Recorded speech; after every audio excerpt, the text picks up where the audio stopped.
Hello students, तो हम लोग डिस्कस कर रहे हैं principles of inheritance and variation, genetics का पहला चैप्टर। इसमें हमने स्टार्ट किया था पेडिग्री एनालिसिस, जो हमें मेंडेलियन डिसऑर्डर्स को ह्यूमंस के अंदर ट्रेस करने में मदद करता है। मेंडेलियन डिसऑर्डर्स हमने बताया था कि उन डिसऑर्डर्स को हम बोलते हैं जिनको हम मेंडल्स लॉज ऑफ प्रिंसिपल्स के हिसाब से जो सेग्रीगेट होते हैं, जो आगे प्रोजेन में मेंडल्स लॉज ऑफ इनहेरिटेंस, जो 3 लॉज हमने डिस्कस किए थे मेंडल के लॉज, जिनको हम प्रिंसिपल्स ऑफ इनहेरिटेंस भी कहते हैं, जो उनके अकॉर्डिंग आगे पास होते हैं, उनको हम मेंडेलियन डिसऑर्डर्स कहते हैं। उनको हम पेडिग्री चार्ट्स की मदद से ट्रेस कर सकते हैं फैमिली में, क्योंकि ह्यूमंस के केस में हम लोग देख रहे हैं, तो हमने बताया था कि ये हम कोई एक्सपेरिमेंट्स कंडक्ट इसमें नहीं कर सकते हैं, because else ethical legal social issues इसके आगे आ जाते हैं। तो पेडिग्री एनालिसिस का हमें यूज करना होता है। मेंडेलियन डिसऑर्डर्स को हम ब्रॉडली डोमिनेंट और रिसेसिव की कैटेगरी में भी डिवाइड कर सकते हैं, सेक्स लिंक्ड और ऑटोसोमल लिंक्ड की कैटेगरी में भी डिवाइड कर सकते हैं।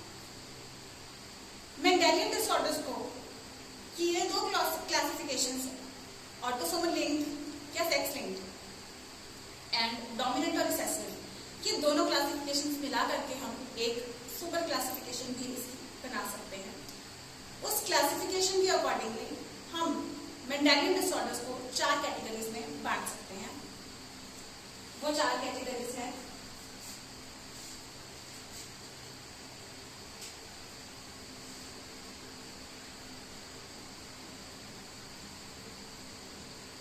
Autosomal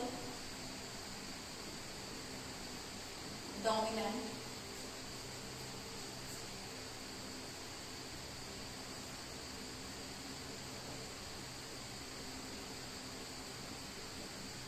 autosomal recessive,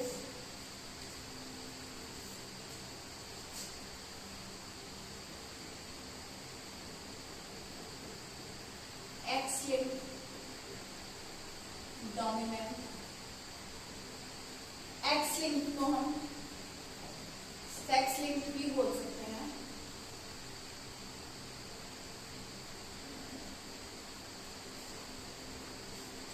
then x linked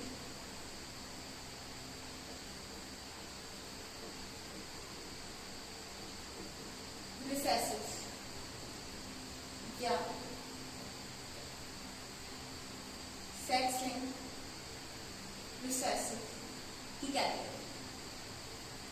अब एक्स लिंक्ड को हम सेक्स लिंक्ड डिजीजेस को हम एक्स लिंक्ड भी कह रहे हैं, बट सेक्स क्रोमोसोम सिर्फ एक्स तो नहीं होता है, वाई भी तो होता है।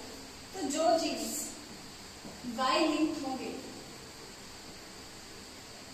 क्योंकि एंड्रोजीन है, मेल वाला जीन है, तो इनको हम पॉलिएंड्रिक जीन्स भी कह सकते हैं।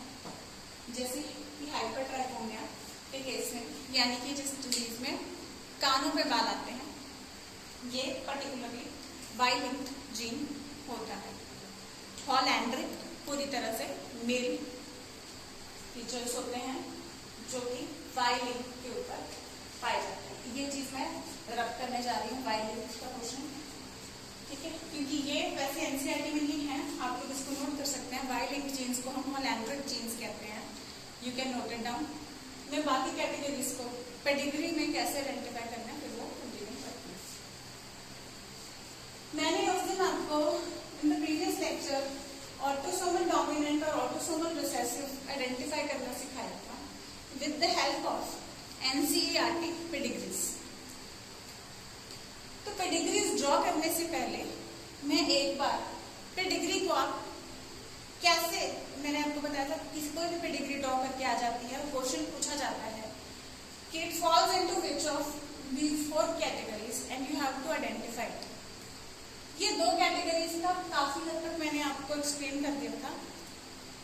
मैं एक बार यहाँ पे एक चार्ट बनाती हूँ, जिसमें मैं वो सारे फीचर्स लिखती हूँ which you have to look for while identifying pedigree, while identifying that in which category does the pedigree fall into.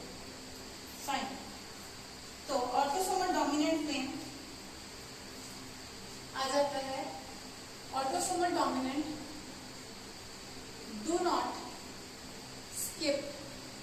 generations. Do not skip generations. इसमें हमने जो चार्ट बनाया था उसमें हमने देखा था कि जनरेशन स्किप नहीं होती हैं, बट अफेक्टेड पेरेंट्स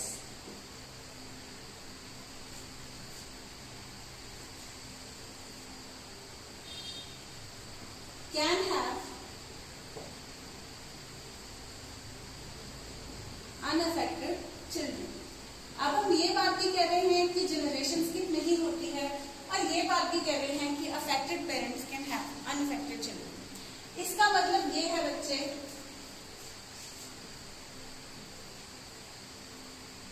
कि अगर पेरेंट्स में से कोई भी अफेक्टेड है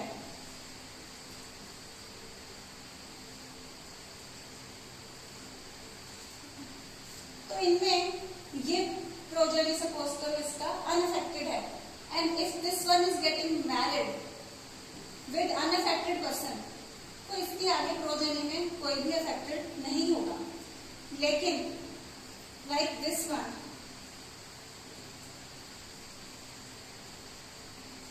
यहां पे हम देख रहे हैं कि एक जनरेशन स्किप होने के बाद आगे डिजीज जा रहा है. ये चीज अगर आगे की जनरेशन में डिजीज जाना है तो यहाँ पे जनरेशन स्किप नहीं हो सकती. अगर यहाँ पे स्किप हो रही है तो ये डिजीज आगे नहीं जाएगा. तो अगर ये डिजीज है इसका प्रोजेनी तो यहाँ पे इसके प्रोजेनी ये भी डिजीज ही होगा in case of autosomal dominant, because we know कि ये केस, और अगर हमें स्पेसिफिकली पता है कि ये ऑटोसोमल डोमिनेंट है, ये पूरा पेडिग्री ऑटोसोमल डोमिनेंट है, तो यहाँ पे अगर आपको ये ड्रॉ करके आ जाए पूरा box and you have to identify कि कोई इनमें से ऐसा है that has to be shaded the disease. ये पेडिग्री मैंने आपको दे दिया and I have told you that the pedigree is of autosomal dominant disease. ठीक है, तो find out which one of the box has to be shaded. कोई एक और है जो जिसको शेड करना जरूरी है, तो आपको ऑप्शन आ सकते हैं ए, बी, सी, डी. तो आप कौन सा टिक करके आओगे इसमें से? आपको पता है कि इसका एक प्रोजेनी, इसका ये पेरेंट जो है ये डिजीज था. मैं क्वेश्चन रिपीट कर रही हूँ. क्वेश्चन आ सकता है कि ये the following pedigree is of, ये फ्रेम कर रही हूँ मैं अभी यहीं पे क्वेश्चन, ठीक है, ये एसएचटी बुक में नहीं मिलेगा आपको. The following pedigree is of autosomal dominant disorder.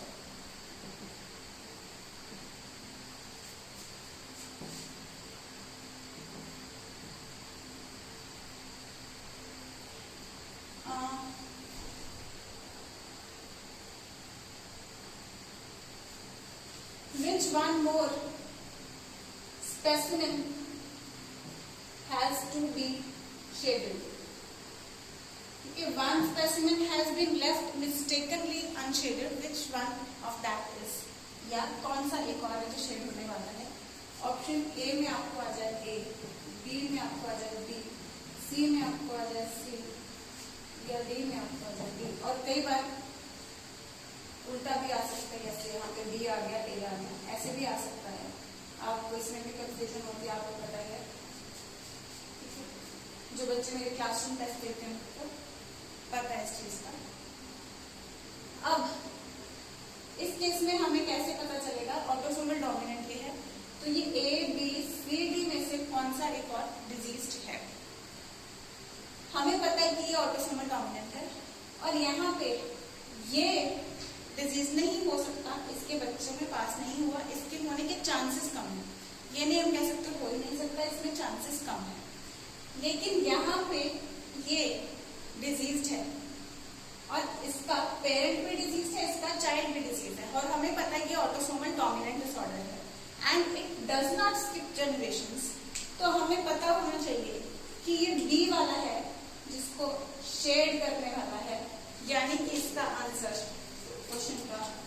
B आने, ठीक है। तो बी वाला है जो और फिर से शेप होगा, ठीक है बच्चे। तो ये 2 पॉइंट्स ध्यान में रख के आप ऑटोसोमल डोमिनेंट के रिलेटेड क्वेश्चंस अटेम्प्ट कर सकते हैं। मैंने ऑटोसोमल डोमिनेंट की एक पेडिग्री भी आपको करवाई थी। मैं इन डिटेल्स पेडिग्री सारे पॉइंट्स डिस्कस करने के बाद डिस्कस करूंगी।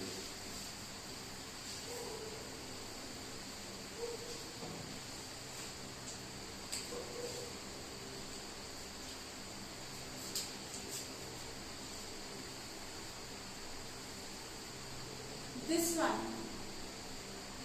ऑटोसोमल रिसेसिव में हमें दिखेंगी it skips generations. Such disorders skip generations. जैसे हम बात कर रहे थे कि यहाँ पे हमने कहा कि स्किप कर रही थी जनरेशन, तो वो ऑटोसोमल डोमिनेंट नहीं हो सकता। तो लेकिन रिसेसिव में ऑपोजिट है कि वो स्किप कर देते हैं generations.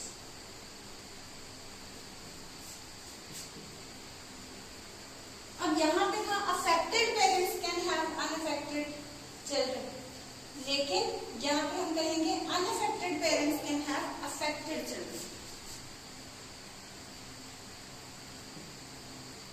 Unaffected parents can have affected children. तो ये जनरेशन कैसे स्किप करेगा? फॉर एग्जाम्पल ये हम क्या है, ऑटोसोमल रिसेसिव है। इसमें यानी कि डोमिनेंट वाला नॉर्मल मान लेते हैं, डोमिनेंट ए, और स्मॉल ए को हम रिसेसिव यानी कि डिजीज गिविंग, क्योंकि रिसेसिव है, डिजीज गिविंग मान लेते हैं, ठीक है।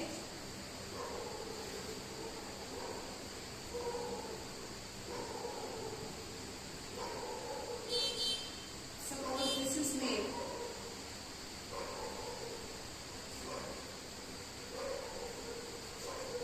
This is female.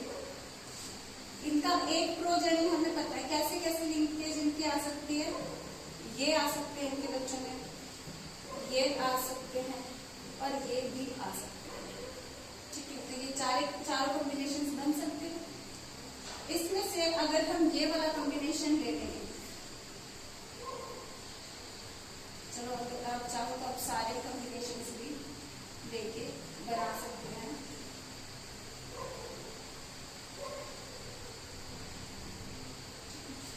और इसमें से ये जनरेशन क्या है, अनअफेक्टेड है, और यहाँ पे ये अफेक्टेड आता है, ठीक है। अब ये affected will marry a person if suppose that person is dominant.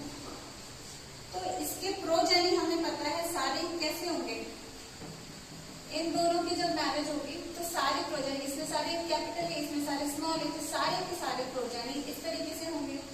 तो क्या डिजीज एग्जिबिट हो पाएगा? यहाँ पे this one was diseased because it was recessive, homozygous recessive, so this one was diseased, क्योंकि ये होमोजाइगस रिसेसिव था। अब इनके सभी प्रोजेनी, बेशक वो मेल होते हैं या फीमेल होते हैं, वो इस तरीके से ही होंगे। तो यहाँ पे क्या हुआ, unaffected parents can have affected children, ठीक है, क्योंकि ये दोनों हेटेरोजाइगस थे, can have affected children, and vice versa, affected children can have unaffected parents, ठीक है। और मेन चीज क्या है, स्किप जनरेशंस। तो यहाँ पे हम क्या देख रहे हैं, इस जनरेशन में नहीं था, इसमें है। फिर यहाँ पे अगर इसकी मैरिज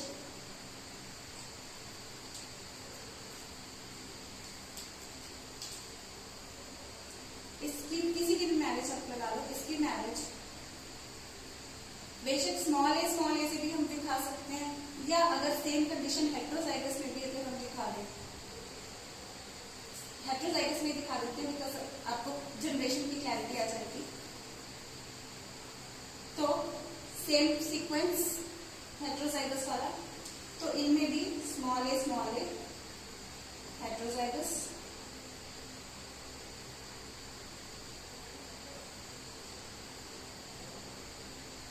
ये कंडीशन आ सकती हैं। और यहाँ पे भी एक प्रोजेनी आएगा जो कि होमोजाइगस फॉर स्मॉल ए है, यानी कि डिजीज। तो ये क्वेश्चन बन गया एक तरीके से, इट कैन स्किप जनरेशन। इसमें नहीं है डिजीज, इसमें है, इसमें नहीं है और इसमें है। The disease is skipping generations unlike the former one. Autosomal dominant में it could not skip generations, but here it is skipping generations. ठीक है बच्चों,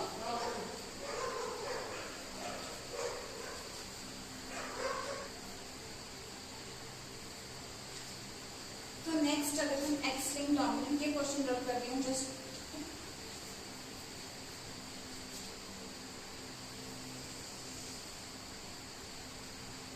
तो एक्स लिंक्ड डोमिनेंट में आ जाएगा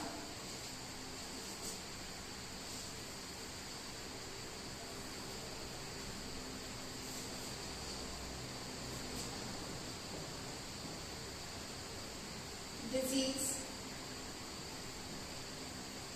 never transfers from never transfers है, ठीक है। disease never कभी नहीं करता है, never transfers from father to son, कभी भी फादर से सन में नहीं जाता है। क्यों नहीं जाता है? एक्स लिंक्ड डोमिनेंट है ये, तो फादर से सन में कैसे जा सकता है? फादर में एक्स और वाई दो क्रोमोसोम्स होते हैं, फादर में एक्स और वाई दो क्रोमोसोम्स होते हैं और मदर में एक्स एंड एक्स होता है। Son is also X Y and daughters are X X. Son में फादर से वाई जाता है, एक्स नहीं जाता है। एक्स सन में मदर से आता है, that is Y. If I use red color for mother's chromosomes, we must understand that the son will receive X from his mother, and father is only going to transfer its Y to the son. ठीक है, तो अगर ये X link dominant है, यहाँ पे ये dominant trait है, तो हमें पता है कि ठीक है डॉटर में एक X मदर की जाएगी लेकिन दूसरा X फादर का भी जाएगा। एंड वी नो दैट दोनों में से अगर ये इसमें डिजीज है, since it is dominant, so it will dominate over normal gene. That means दूसरा पॉइंट आएगा, all the daughters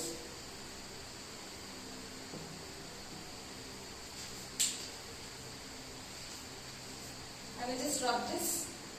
You can take a screenshot or note it down if you want.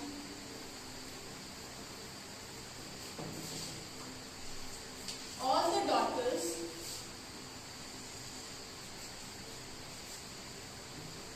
of the affected father, जो father affected होगा उसकी all the daughters will be affected. All the daughters of the affected father will be affected. ध्यान देंगे बच्चे, फिर से cross की मदद से एक्सप्लेन करूंगी। एक्स लिंक्ड है, ठीक है, यानी कि ये डिजीज्ड एक्स है। फादर बॉक्स से हम रिप्रेजेंट कर रहे हैं, सारे नॉर्मल जीन्स हम लोग ब्लैक से रिप्रेजेंट कर रहे हैं, बेशक वो फादर में वाई है, ठीक है। X linked dominant and it is dominant, यानी कि दोनों एक्स एक्स अगर एक साथ भी आ जाए तो ये डिजीज वाला एक्स जो है ये लीड करेगा और डिजीज एक्सप्रेस करेगा। अब whenever this couple gets married, इनके जितने भी प्रोजेनी होंगे, इसमें जितनी भी डॉटर्स होंगी, all of them will be affected by, so देखो एक मदर से एक एक्स तो सब में जाएगा ही जाएगा, और मदर के दोनों एक्स नॉर्मल है। फादर से सन्स में वाई ही जाता है, सो सन्स आर अनअफेक्टेड। तो ये point disease never transfers from father to son. Here the father is diseased because it has X, father is diseased. ठीक है,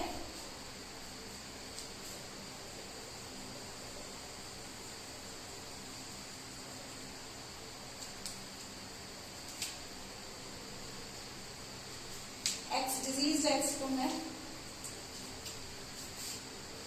ब्लू से रिप्रेजेंट कर देती हूँ। ठीक है, तो अब हुआ क्या है, सन्स में एक्स मदर से गया, वाई जाता है क्योंकि फादर से सन्स में, और मदर का एक एक एक्स सब में गया, फादर का वाई गया सन्स में, और लेकिन डॉटर्स में फादर का हमेशा एक्स जाता है। तो अगर हम इस नॉर्मल एक्स को बाद में लिखते हैं अच्छा प्रेजेंटेशन देने के लिए, और डिजीज वाले यानी कि ये फादर से जो एक्स आ रहा है इसको हम यहाँ पे लिख देते हैं, तो रिजल्ट क्या आता है, क्योंकि ये ब्लू वाला जिसको हमने disease carrying x, defective x represent किया, तो ये यहाँ पे आता है।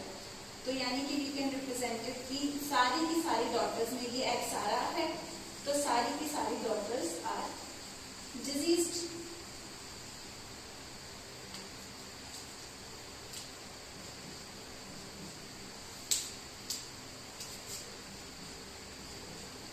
तो दोनों पॉइंट्स क्लैरिफाई होते हैं। Disease never transfers from father to son, father से सन में डिजीज नहीं जाता है, and all the daughters of the affected father will be affected. अब इस केस में इसके सन्स, ग्रैंडसन्स इस साइड, बेटे की साइड पे, सन्स की साइड पे डिजीज नहीं जा रहा है, लेकिन दीज गर्ल्स जितनी भी डॉटर्स होंगी 100% chance of the daughter to be diseased, 0% chance of the son to be diseased, percentage करके जो क्वेश्चंस आते हैं ना, इनका भी आगे प्रेडिक्टली बन सकता है if this daughter Mary's a normal person.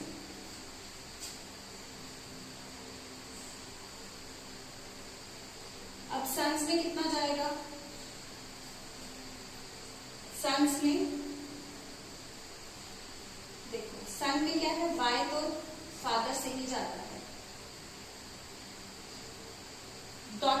Sons में एक्स एक मदर से जाता है, वो एक्स कोई भी जा सकता है, नॉर्मल वाला एक्स भी जा सकता है और ये वाला भी अफेक्टेड वाला भी जा सकता है, यानी कि there will be this 50% chance of sons to be affected in this case.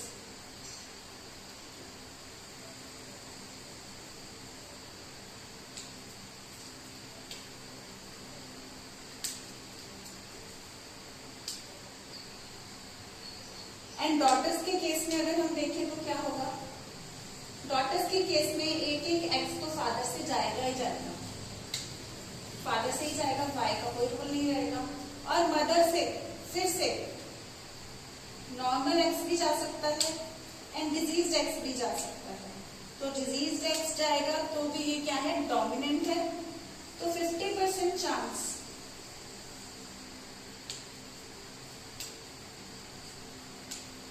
of the daughters also to be affected, 50% chance of the total children to be affected, 50% chance of the sons to be affected, 50% chance of daughters to be affected। तो तीनों cases हो सकते हैं, 50% chance of daughters to be affected, 50% chance of sons to be affected and 50% chance of the total children to be affected। तो सारे cases इसमें हो सकते हैं when the female is dominant. तो यहाँ पे हम एक अलग क्रॉस भी डिस्कस हो गया हमारा कि the female is affected and male is normal. ठीक है, ये अभी तो मैं अपने मन से आपको कुछ क्रॉसेस साथ साथ में एक्सप्लेन करने के लिए करके दिखा रही हूँ, हम कुछ एक्स्ट्रा क्रॉसेस भी डिस्कस करेंगे ब्रॉडर एस्पेक्ट वाले।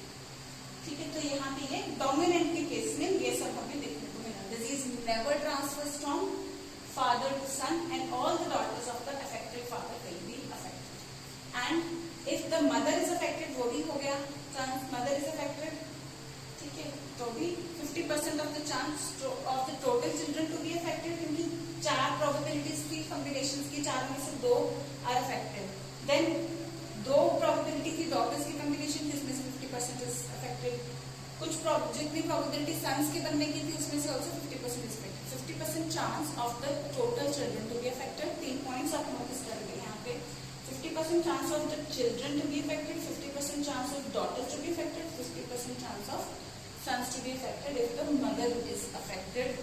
Affected mother marries the affected man. ये points, ठीक है। और I have to note ये दोनों के लिए 50% chance of daughters, 50% chance of sons to be affected, ये दोनों टॉपिक्स लिख चुके हैं। इससे ऊपर लिख लो आप 50% chance of total children, any child to be affected, 50% chance of any child to be affected because it is dominant anyhow, ठीक है। तो अभी हम लास्ट केस हमारा एक्स लिंक्ड रिसेसिव का डिस्कस करते हैं। अब एक्स लिंक्ड रिसेसिव में सबसे पहला पॉइंट आता है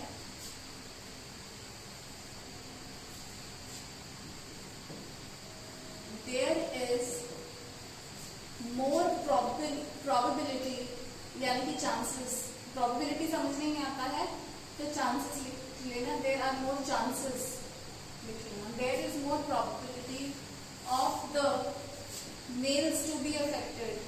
वैसे normally in this case we see more males as diseased persons as compared to females. More probability of males to be affected than females.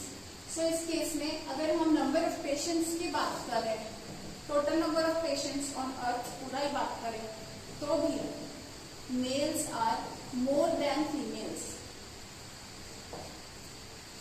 इसका रीजन क्या है?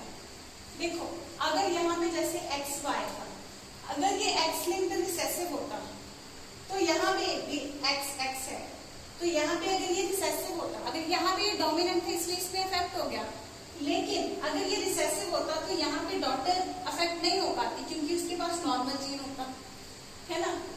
लेकिन मेल के पास अगर एक भी एक्स चला गया तो वो अफेक्टेड होगा ही होगा, बिकॉज एक्स के ऊपर बेशक रिसेसिव है बेशक डोमिनेंट है, X is always dominant over Y, ठीक है। इस क्रॉस से अगर कंफ्यूज हो रहे तो मैं दोबारा से यहाँ पे बताऊंगी आपको।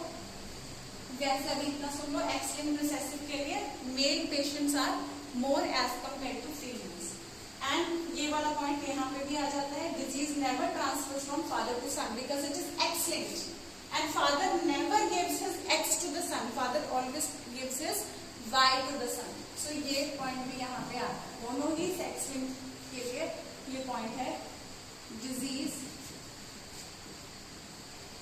Never transverse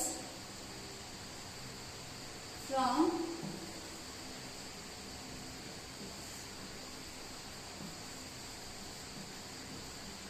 father to son, disease tend to transfer from, होता क्या है, मदर से सन में, सन से ग्रैंड डॉटर में जाने का चांस ज्यादा रहता है, या फादर से डॉटर में, एंड डॉटर से ग्रैंडसन में। अब यहाँ पे आप देखोगे mother is female, male, son is male, and granddaughter is again female.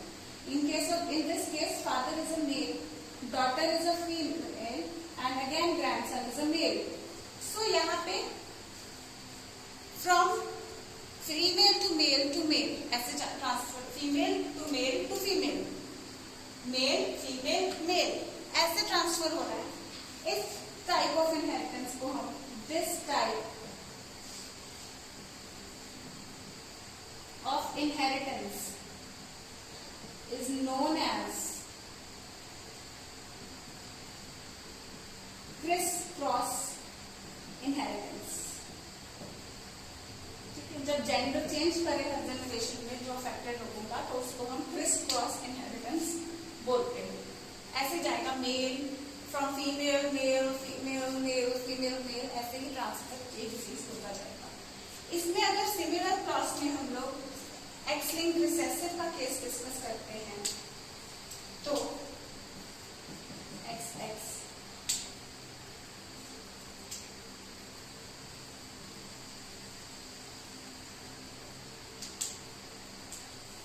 यहाँ पे we know X is always dominant over Y, so the male will be diseased. ठीक है, अब when they will have progeny similar in this case, जैसे यहाँ पे progeny हो रहे थे मदर से एक एक एक्स सब में जाएगा,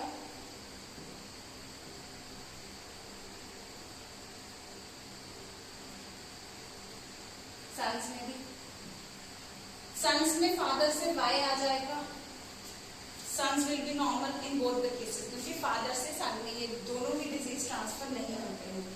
इन केस ऑफ डॉटर क्या होगा, एक्स जाएगा ही जाएगा डॉटर में, दोनों केसेस में। लेकिन यहाँ पे ट्विस्ट क्या आता है, this disease is what, this disease is recessive, this disease is recessive, so it will not be shown here. So father से डॉटर के थ्रू ट्रांसफर होगा ग्रैंडसन को, दैट इज व्हाट वी मेंट। ठीक है, इसको मैं थोड़ा दूर लिख देती हूँ, सन्स का पार्ट, सन्स दोनों नॉर्मल है तो उसको हम कंसिडर ही नहीं कर रहे हैं। ठीक है, नेक्स्ट वन, तो यहाँ पे this daughter makes with a normal man and when she generates children, whenever she will have daughters, तो डॉटर में तो हमेशा फादर का एक एक्स आएगा ही आएगा, तो इसमें से कोई भी एक्स आए तो ये दोनों क्या है, कैरियर्स है। यहाँ पे जो डिजीज आगे कैरी कर सकती है, तो ये कैरियर जनरेट कर सकती है या नॉर्मल फीमेल भी जनरेट कर सकती है, जो भी एक्स इसमें डॉटर में ये देखिए। लेकिन सन्स के केस में क्या होगा, सन्स के केस में फादर से तो वाई ही आएगा और एक्स कोई भी आ सकता है, इसका मदर का नॉर्मल भी आ सकता है एंड अफेक्टेड भी आ सकता है। सो इसमें टोटल चांसेस कितने हुए, एक अफेक्टेड मैन के through the carrier daughter, a carrier woman marrying a normal man का केस भी यहाँ पे बन रहा है, carrier woman a normal man, दो केसेस बन रहे हैं। A diseased man marrying a normal woman, a diseased man marrying a normal woman produces all the children as normal, but both the daughters are carrier. 100% chance of the daughters to be carrier and 0% chance of any sons to be affected. ना affect होगा ना carry होगा, daughters दोनों carry कर सकते हैं disease को आगे। और वो ही डॉटर यानी कि आगे फिर अलग केस भी बन सकता है, सिमिलर भी इसी केस में कंटिन्यू कर सकते हैं। Carrier female marrying a normal man has the chance 25% carrier, ये कैरियर है, ये नॉर्मल है, ये नॉर्मल है और ये डिजीज होगा क्योंकि ये मेल है। ठीक है, तो ये डिजीज होगा क्योंकि मेल्स में X is dominant over Y. So हम कह सकते हैं 50% normal children, 50% normal children, 25% carrier and 25% disease children when a carrier female marriage a normal man. ठीक है, केसेस बहुत सारे बन सकते हैं, इसमें केसेस बहुत सारे बन सकते हैं। ठीक है, केसेस, लेकिन यहाँ पे हम पर्टिकुलर एक ही डिस्कस करेंगे अभी। तो यहाँ पे और क्या इन्फ्लुएंस कर सकते हैं, एक इन्फ्लुएंस ये हो गया कि 50% चिल्ड्रन इसके नॉर्मल हो गए, 25% चिल्ड्रन इसके कैरियर हो गए और 25% इसके डिजीज हो गए। लेकिन अगर रेशियो मेल्स और फीमेल चिल्ड्रन की 50% chance of the male to be diseased and 50% to be normal. Females में अगर देखें 50% डॉटर्स नॉर्मल, 50% डॉटर्स कैरियर। ठीक है, अगर father was diseased 100% daughters carrier and 100% sons normal. ठीक है, केसेस और भी डिस्कस हो सकते हैं इसमें, जैसे कि ये नॉर्मल कैरियर या disease father marrying the carrier female. Father में एक भी एक्स आ जाए तो वो डिजीज होगा ही होगा। अगर ये diseased man will marry a carrier female, तो इसका क्रॉसअप खुद परफॉर्म करके देखें क्या बनेगा। ठीक है, इसका क्रॉसअप खुद परफॉर्म करके देखें कि क्या बनेगा, कितने मेल्स और फीमेल्स में क्या क्या चांसेस आएंगे। ये क्रॉसअप खुद परफॉर्म करके देखें। Diseased man marrying a carrier female in case of x-linked recessive. ठीक है, अभी ये वाले पॉइंट्स एक बार आप याद कर लें, मैं रिवाइज कराती हूँ आपको। Do not skip generations, autosomal dominant do not skip generations, affected parents can have unaffected children. Autosomal recessiveness can skip generations, unaffected parents can have unaffected children. Unaffected parents can have affected children, sorry. unaffected parents में unaffected children भी हो सकते हैं, affected भी हो सकते हैं। जो parents खुद affected नहीं है उनके बच्चे भी यानी कि affected पैदा हो सकते हैं। X-linked dominant में disease never transfers from father to son. Actually total X-linked या X-linked में हम कह सकते हैं कि disease never transfers from father to son because father gives Y to the son and not X. And we are talking here about the X-linked diseases in both the cases, be it dominant or recessive. Then all the daughters of the affected fathers will be affected. Here all the daughters of the affected father will be carriers. ठीक है, in this case. Then carrier तो लेकिन show नहीं होगा बेटा graph में, वो नहीं आपको शेड कराएंगे according to NCERT, that is why I have not written that point there. But all the daughters of the affected in case of X-linked dominant, I will repeat, disease never transfers from father to son. All the daughters of the affected father will be affected. X-linked recessive or sex-linked recessive, there is more probability of males. Normally there are more male patients than female overall for these diseases. Disease never transfers from father to son again because father is giving Y to the son and not X. Disease tend to transfer from mother to son to granddaughter and from father to daughter to son. ठीक है, and that is known as criss-cross inheritance. Disease, ये रास्ता बता रहे हैं हम। इस केस में हमने देखा फादर से डॉटर, लेकिन डॉटर डिजीज नहीं हुई। Daughter can be disease if mother is carrier, जैसे कि इस क्रॉस में आप लोग देखोगे। ठीक है, इस क्रॉस में आप लोग देखोगे कि डॉटर्स कैन बी डिजीज। तो इस क्रॉस में if the diseased man will marry a carrier female, so then he can spread the disease to the daughter. Otherwise यहाँ पे डिजीज डॉटर में डिजीज का जीन चला गया है जो आगे उस डॉटर के सन को मिल सकता है। ठीक है, तो रास्ता ये होता है ट्रांसफर का, कहने का मतलब, ठीक है, from mother to son to granddaughter, from father to daughter to grandson. तो ये पैटर्न जो हमें पेडिग्री में देखने को मिलता है, ये क्रिस क्रॉस इनहेरिटेंस इसको हम बोलते हैं, ये हमें सेक्स लिंक में देखने को मिलता है। ऑटोसोमल में सेक्स लिंक वाला ये पोर्शन हमें देखने को नहीं मिलेगा कभी भी नहीं। क्रिस क्रॉस जहाँ पे दिखता है वहां पे पहला आंसर हमारा आ जाता है कि इट इज एक्स लिंक्ड। ठीक है, तो भी हम लोग थोड़ा वर्कआउट कर लेते हैं इन दो ऑप्शन पे। ऑटोसोमल तो बिल्कुल ही दिमाग से निकाल देते हैं जब ज्यादातर क्रिस क्रॉस हमें बिल्कुल ऐसे प्रोमिनेंट दिखाई दे रहा हो किसी भी पेडिग्री चार्ट में। एक बार ये सारे पॉइंट्स जो मैंने यहाँ पे नोट किए हैं इनको नोट करके रख लो। इन्हीं पॉइंट की मदद से आप कोई भी पेडिग्री 2 सेकंड में क्रॉस आप इसको सॉल्व कर सकते हो। आपको बहुत आसान होने वाला है।